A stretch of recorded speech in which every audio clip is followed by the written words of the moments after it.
الرحمن الرحيم الحمد لله رب العالمين الرحمن الرحيم مالك يوم الدين إياك نعبد وإياك نستعين اهدنا الصراط المستقيم صراط الذين أنعمت عليهم غير المغضوب عليهم ولا الضالين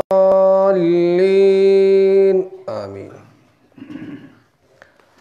سورة الفاتحة شروع او پاغی کی دعوت اللہ د توحید وا چه اے خلقا حاجت روا یو اللہ دے مشکل کشا یو اللہ دے د خدای توب سمر صفات چی دی اغا اللہ لرخاص دی او اللہ سرا پا دغ صفاتو کی سوک شریک نشتا دا دعوه پا دی باندې یو دلیل ذکر کړو رب العالمین د تمام کائنات تربیت کون کے یو اللہ دے نو حاجت روا و مشکل کشا و د خدای توب د صفات و لائق ذات هم صرف یو اللہ دے الرحمن الرحیم د نعمتون ورکون کے دا یو اللہ رب العزت دے نو چی د نعمتون ورکون کے یو اللہ دے او بید اللہ نا بل سوک د نعمتونو مالک نشتا نو الحمدللہ صفات د خدای توب دام خاص دیو اللہ سرا مالک یوم الدین د قیامت د ورځ مالک یو اللہ دے د اللہ نا علاوہ بل سوک د قیامت د ورځ مالک نشتا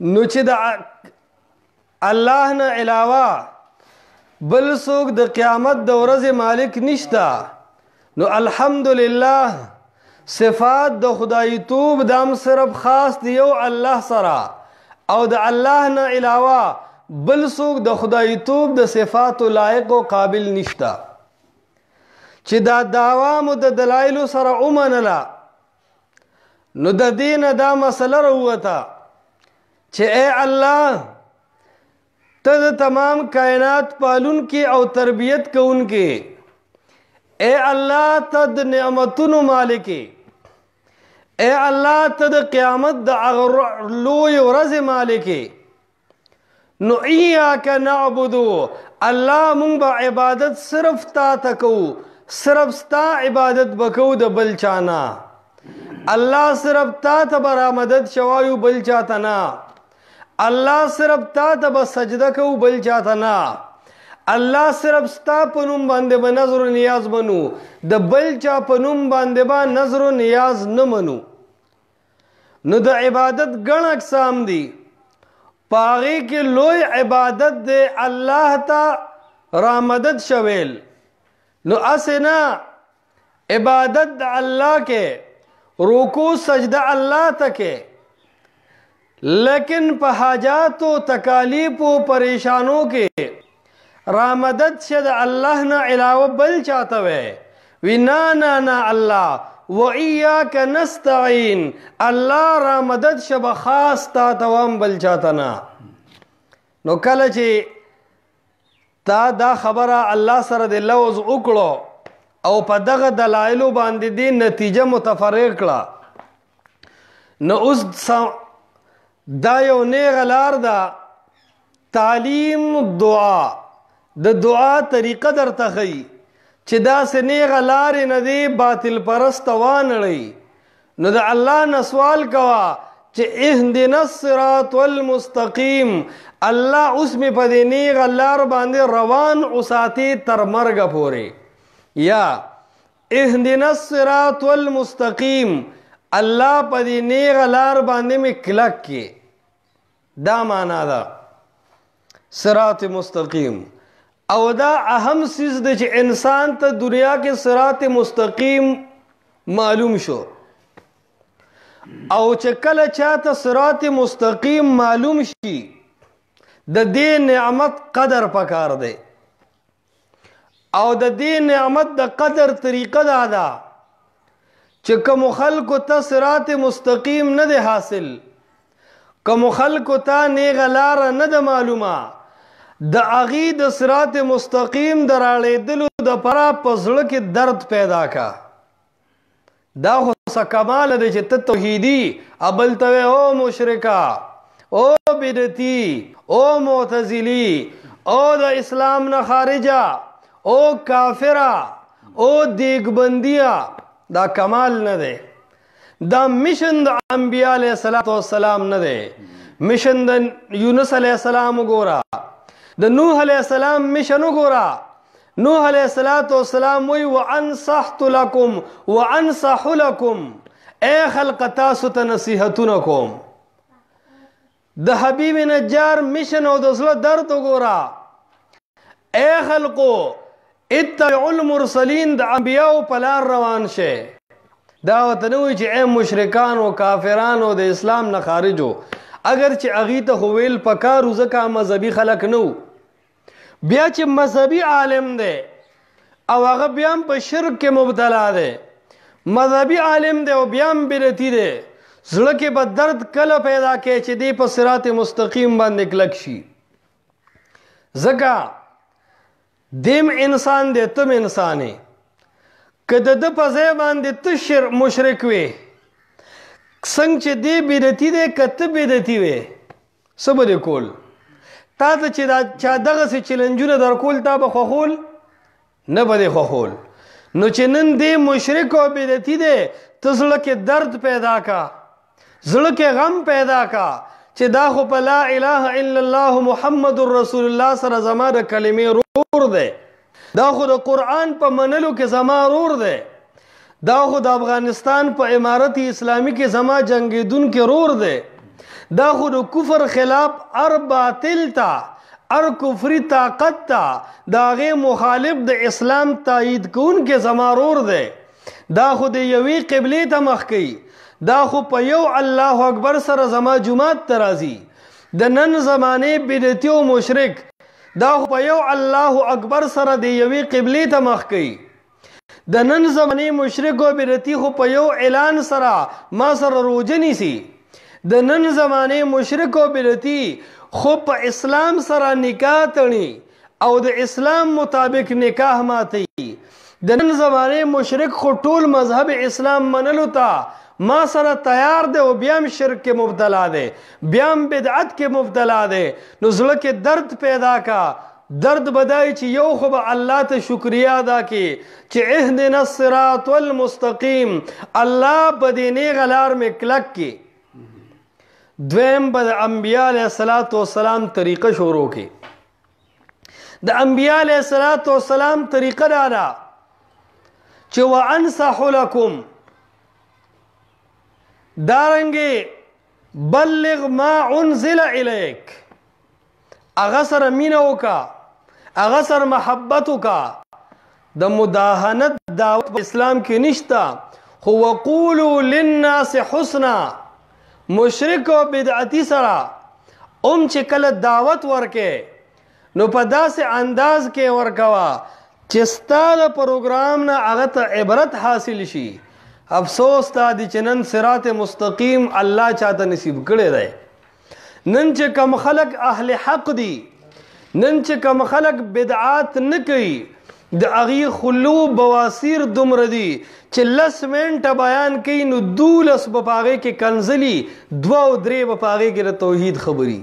اکثره حصه به په کنځلو، په سب و شتم، ګالی ګلوچ، فتوابازۍ باندې مشتملي.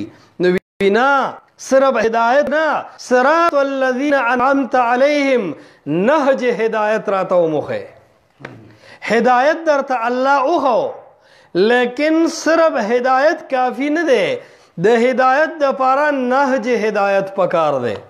چې کم خلق د هدایت په لار باندې تللی دی، د هغه خلکو طریقې کار او لار خپله کا.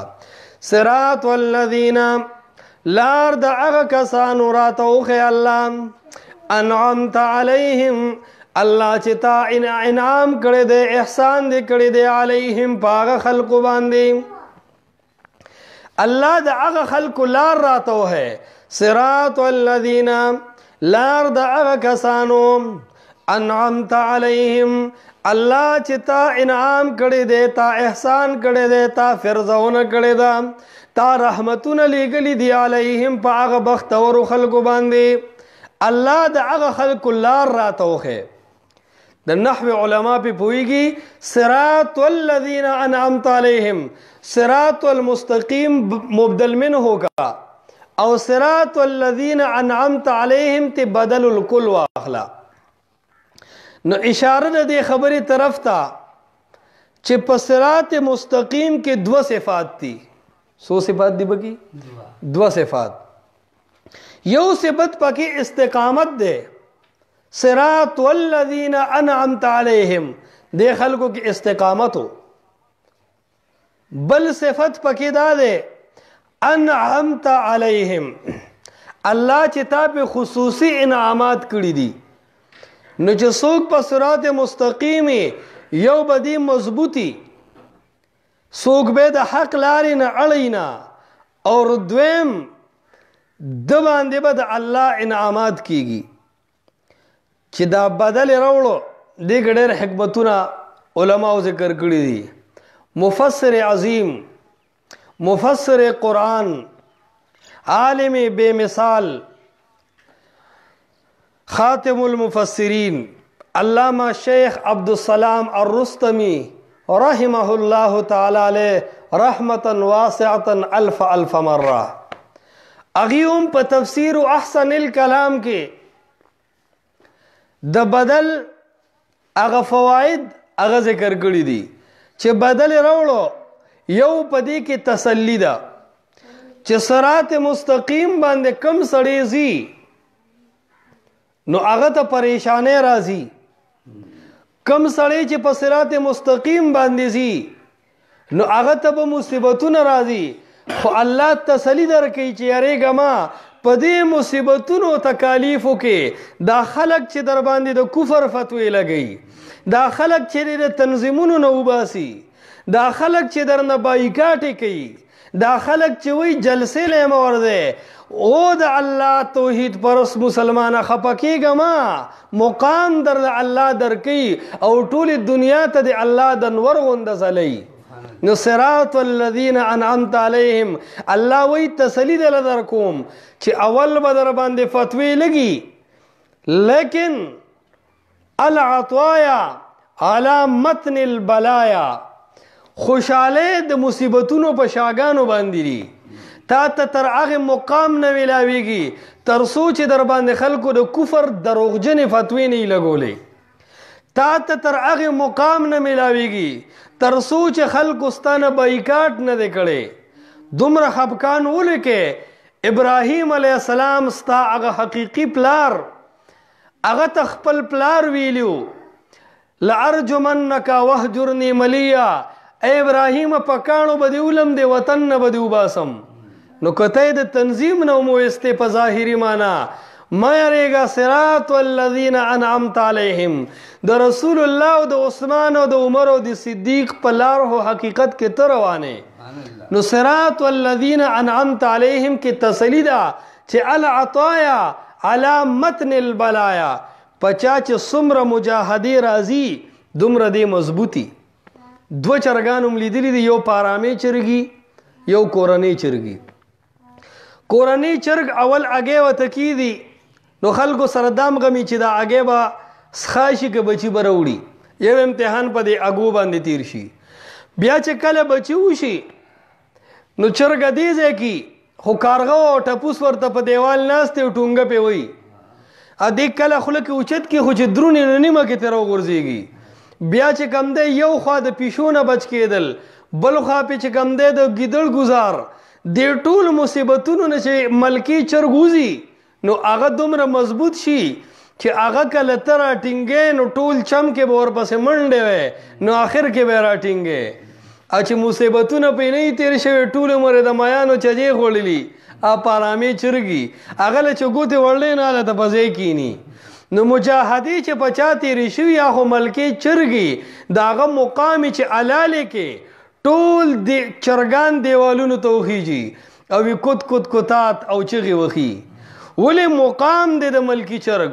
او د الله بنده پتا چې امتحانات راځي ستا مقام دی، ته مضبوطی، دا مجاهدې دی کلکۍ، داسې نه چې مجاهدې در باندې نه راځي او ټول عمر درته خلک چې کم دی نو خخ القابات وي او سخت نه راځي نو لکه د پارامي چرګ به ناراض پاتې شي.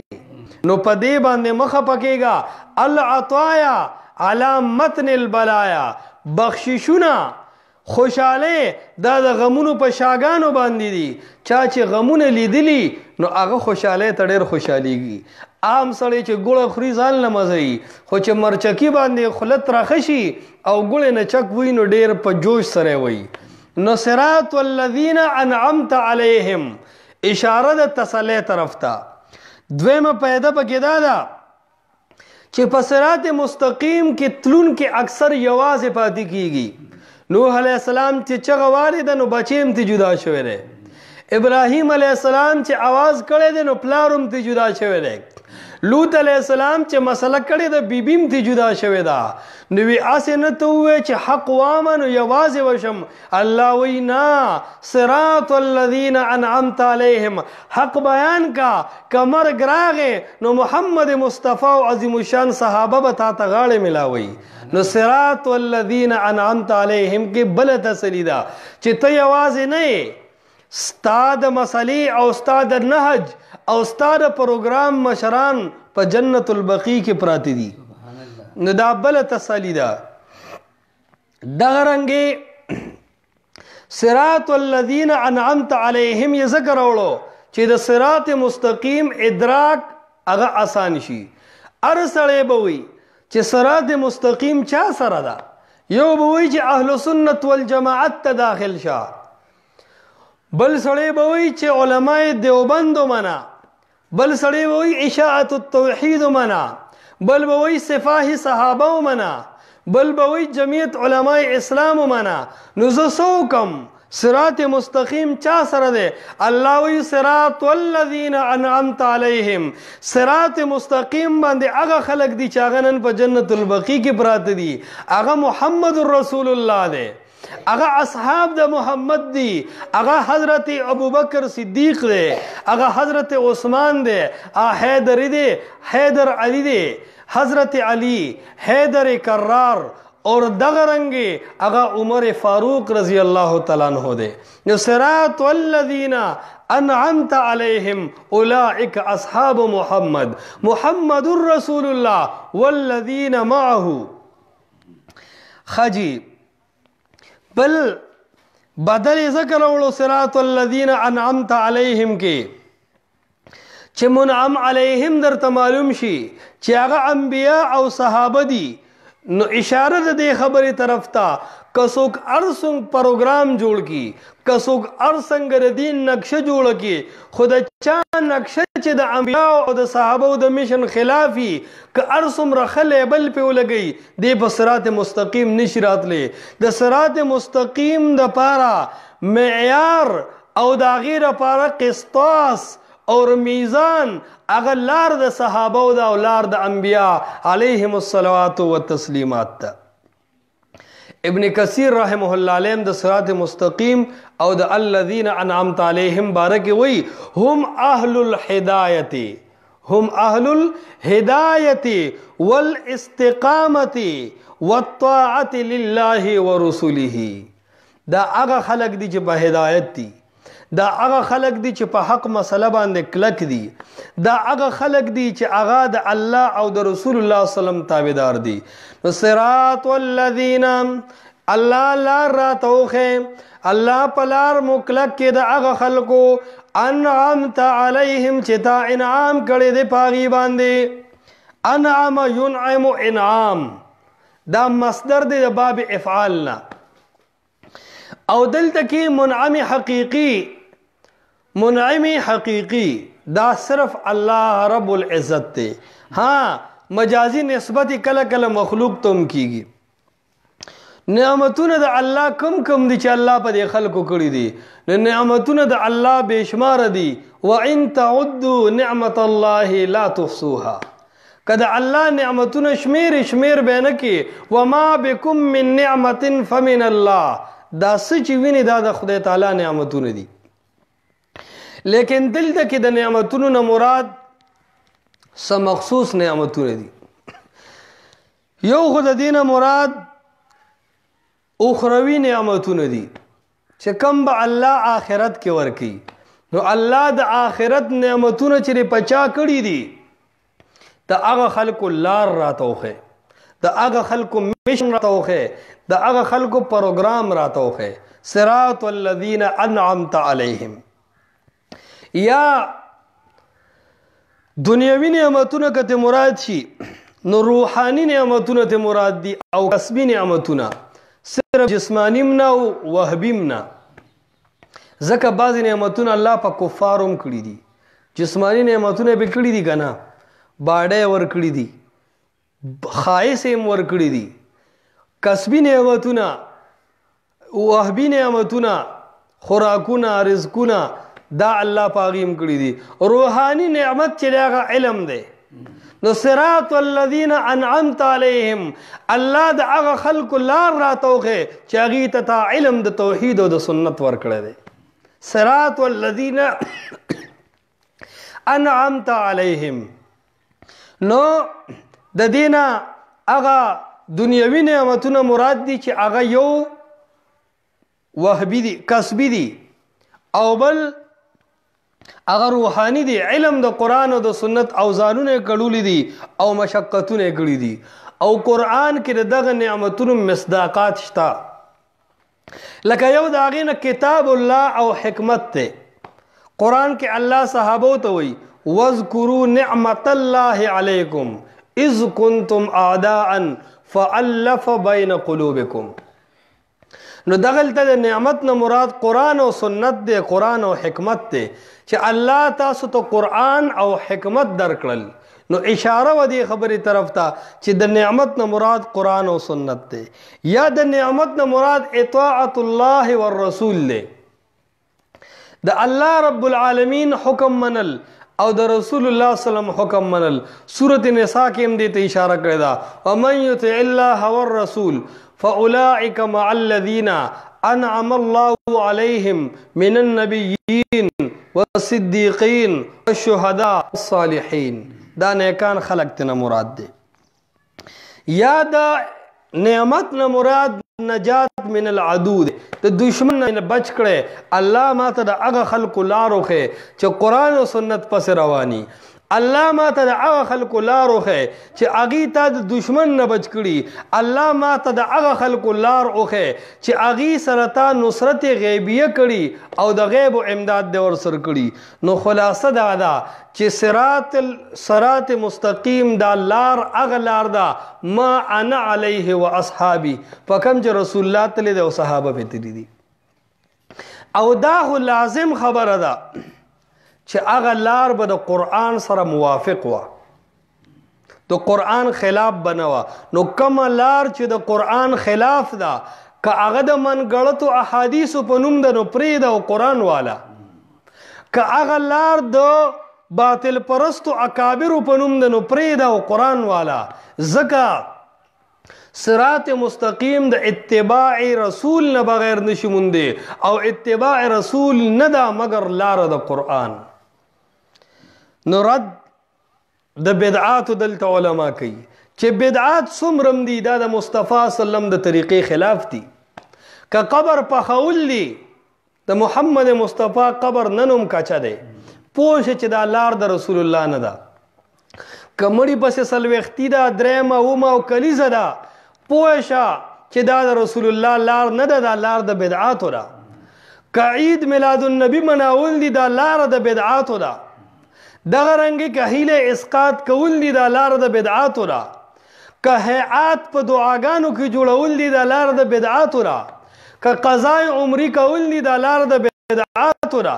که په وسیله کې الله ته اولیاء پیش کولی او ذوات فاضله په الله د کیا دا نو هغه عقیده او هغه عمل چې رسول الله نه دی پیش کړي رسول الله نه دی کړي او قران نه دی ذکر کړي دا د منعم علیهم لار نشي کېدی دا د مغضوب علیهم او د ضالین لار ده نو په مینه او محبت سره د مذهبي رول له دعوت ورکا وای د مغضوب علیهم او د ضالین لار پرېدا او د صراط الذین انعمت علیهم لار تراچا چې هغه لار د توحید او د سنت هغه لار د اتباع د صحابه هغه لار د قرآن هغه لار د محمد مصطفی د صحیح احادیثو بسم الله الرحمن الرحیم الحمدلله ټول صفاتنا د خدای توب لله خاص یو الله لردی بل چالن دی رب العالمین زکه چې دغه الله پالون کې د ټولو مخلوقاتو الرحمن دغه الله عام مهربان دی په دنیا کې الرحیم خاص مهربان دی دغه الله په آخرت کې مالک یوم الدین اختیارمند دغه الله د ورځې د قیامت ایاک نعبد اے اللہ من خاص تعالی را عبادت کو بل چاله نه کو و ایاک نستعین اے اللہ خاص تعالی امداد غواړو په هر حالت کې اهدنا نکلک کی مونږ اے اللہ صراط المستقیم پلار نیغه باندې صراط الذین یعنی لار د هغه کسانو انعمت علیهم چې تا انعام کړی دی پاغي باندې واخر دعوانا